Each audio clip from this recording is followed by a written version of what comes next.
Hello, fellow resistors. Welcome to Political Reprobate, the show about how we survive and fight back in the age of white nationalist Christo-fascism. I'm Gemma, former Republican political operative, current political reprobate, and this is a daily podcast about how power really works in America and how we the people can take it back. This podcast exists for one reason: to help you understand what is actually happening in the country so you can resist it intelligently. Subscribe, like, and join the fight. My work for the White House, and I say for the White House because I'd never actually been inside of the White House.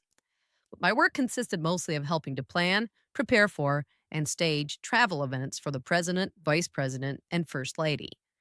This work was mostly done in hotel suites in whatever city was closest to the event, in the space we called the traveling White House. One time, the hotel was literally across the street from the event site. This meant that we had a view of the venue from the suite where we were working. About 90 minutes before the event, a senior White House official came into the room for a status check on something or other. Before he left, he stood for a moment by the window looking down at the gathering crowd and said, almost under his breath, "If people ever figure out how much power they hold, we're all fucked." That statement and its simple truth have stuck with me for over 3 decades, probably because it taught me something fundamental about power. Power comes with fear. And that statement taught me more clearly than any other lesson what politicians and others in powerful positions really fear. And spoiler alert, it isn't tweets. It isn't op-eds. It isn't cable news panels full of pundits arguing about fucking polling data. It isn't even getting caught inside an intern. What scares politicians more than anything is large numbers of angry people showing up in public. Which brings us to today's topic: protests and the power of the people. As an example, we're going to talk about the ongoing indivisible No Kings protests. You've probably seen them. Hopefully, you've participated in them. Maybe you've helped organize them. Crowds in cities and towns all over the country carrying signs that say things like, "Democracy, not monarchy," "No Kings in America," or my personal favorites, "Supercalifragilistic sexist Nazi POTUS," and "Bitch, please, you're fired." Today, we're going to talk about whether these protests are truly effective, what history tells us about protest movements, why authoritarians hate public demonstrations, and some practical tips for making protests more effective in the fascist now times. And yes, as always, there will be swearing. Because if you're trying to defend democracy politely while fascists are kicking the door in, you're going to have a bad fucking time. Let's start with the question that always comes up. Do protests matter? Or are they just liberal therapy sessions where people hold clever signs and then go home feeling morally superior? Short answer, yes, protests absolutely work. But maybe not in the way most people think. Protests rarely cause immediate policy change. You don't march down the street on Saturday and suddenly Congress passes a bill on Tuesday. Politics doesn't work that way, at least not anymore. What protests do is something much more important. They change political incentives. Let me translate that from political science bullshit into plain English. By and large, politicians care about one thing above all else: staying in power. Everything they do is filtered through that question. Will this help me win the next election? Or will this get me thrown out of office? Large, visible protests change that calculation because they signal something extremely important: public energy. When thousands of people show up in the streets, politicians take notice, especially if it's in their area. When millions of people show up in the streets, all politicians notice. And then they start thinking, oh fuck, these people vote. And even more importantly, oh, bigger fuck, these people organize. And that's when things start shifting. If anyone tells you protests don't matter, congratulations. You've just unearthed someone who missed every history class that mattered. Let's run through a few examples. The Civil Rights Movement, the Montgomery bus boycott, the Birmingham protests, the Selma marches, countless others. These protests created national attention and moral pressure that forced Congress to pass the Civil Rights Act and the Voting Rights Act. Without mass protests, those laws probably never happen. Next example, the Vietnam War. For years, the U.S. government insisted the war was going great. Then, millions of people started protesting. College campuses erupted, cities filled with demonstrators. Eventually, the political cost of continuing the war became too high. Public pressure matters. Another example, marriage equality. For decades, LGBTQ activists organized protests, marches, and demonstrations. Pride parades were literally acts of political resistance. Over time, public opinion shifted, and eventually the Supreme Court recognized legal same sex marriage nationwide. Movements change culture. Culture changes politics. Politics changes law. It's a long chain reaction, but protests are often the spark. Now let's move on to talking about the here and now, about why the No Kings protests are specifically getting under the skin of authoritarian politicians. Authoritarian movements thrive on two illusions: one, that they represent the real majority, and two, that opposition is small and weak. Mass protests destroy both illusions. When thousands of people show up in the streets holding signs that say, "No kings," it sends a very clear message.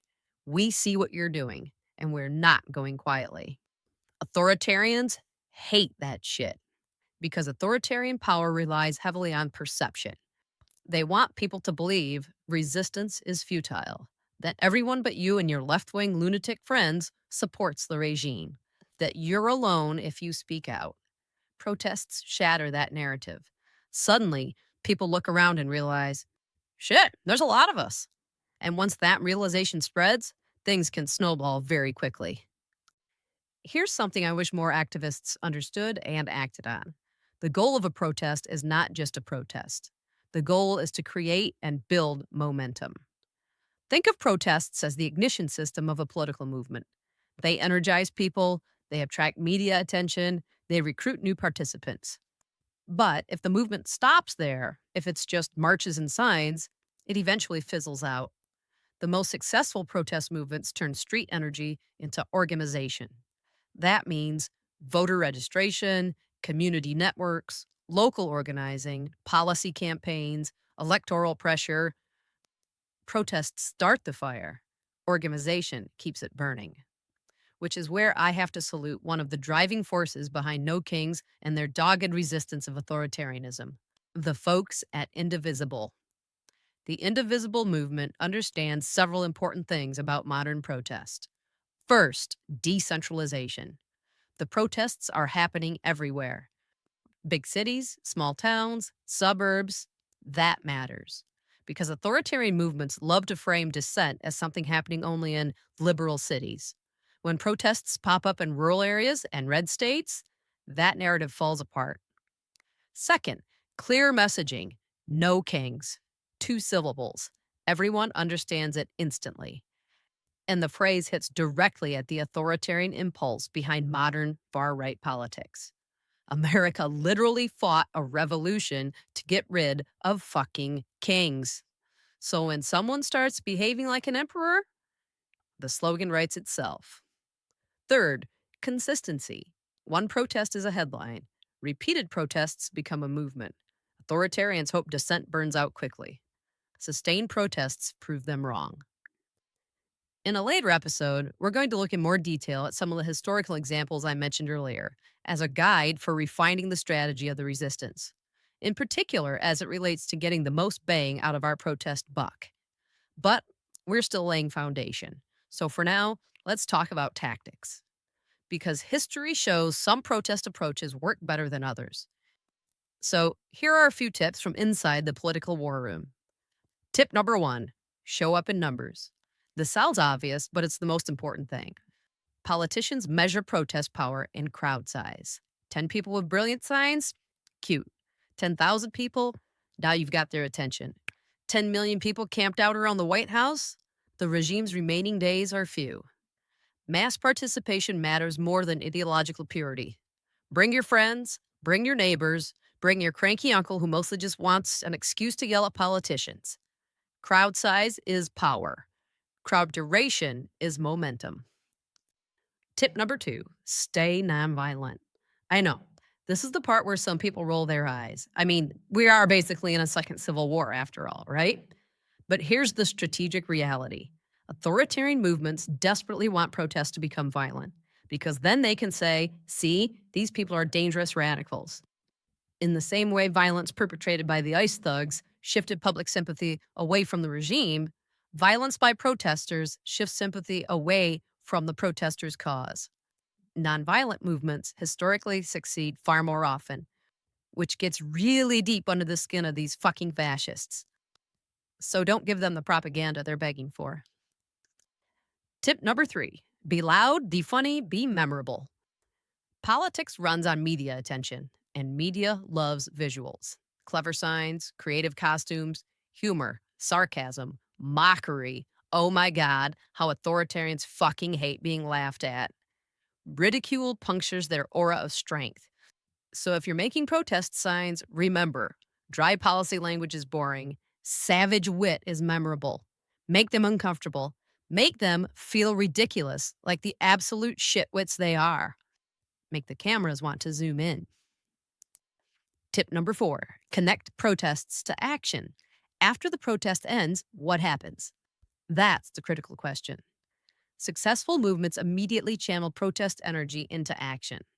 Register voters, recruit volunteers, build local networks, support candidates who defend democratic institutions instead of the shitweasels who want to tear them down. The street demonstration is the beginning of the work, not the end. Tip number 5: protect each other. Authoritarian movements thrive on intimidation, harassment, threats, doxing. So solidarity matters, like so fucking much. Watch out for each other. Share information. Document harassment. Phones out, people. Get it all on video. These fascist fucking thugs will be held accountable. Build community networks that support activists when the pressure ramps up. Movements survive when participants know they're not alone. Look, I spent years working in Republican politics. I understand conservative ideology, but what we're seeing in the now times isn't conservatism. It's a fascist movement blending white nationalism, Christian dominionism, and tech bro-enabled authoritarian strongman politics. That's the Christo-fascist element I keep harping on about, but it's important to understand who the enemy is. Movements like that do not stop on their own. They push and push until they hit resistance, which means democratic resistance matters. Public dissent matters. And yes, protests matter. Because every authoritarian movement in history has relied on the same strategy: convince people that resistance is futile. Protests get right up in their fucking faces and make the statement, yeah, the fuck it is. And another reminder about democracy: it's not a spectator sport. You don't just vote every 4 years and then go back to watching Netflix while hoping the republic sorts itself out. Democracy requires participation, voting, organizing, speaking up, and sometimes marching in the street with a sign that says, "No kings, you half-wit dipshit." That's part of the job of citizen. And historically, it works. Because authoritarianism relies on fear. Democracy runs on courage. The No Kings protests are not the end of the fight. They're the beginning. They're a signal. A visible, loud, impossible to ignore message that millions of Americans are not interested in replacing democracy with some weird white nationalist monarch fantasy. And every time those protests happen, more people realize they're not alone. That realization is powerful. Movements start with exactly that feeling. Stay loud, stay skeptical. Now is the time to lace up your Doc Martens and remind the fascist shit stains that America doesn't do kings. I'm Gemma, former Republican political operative, current political reprobate. Join me. We're just getting started.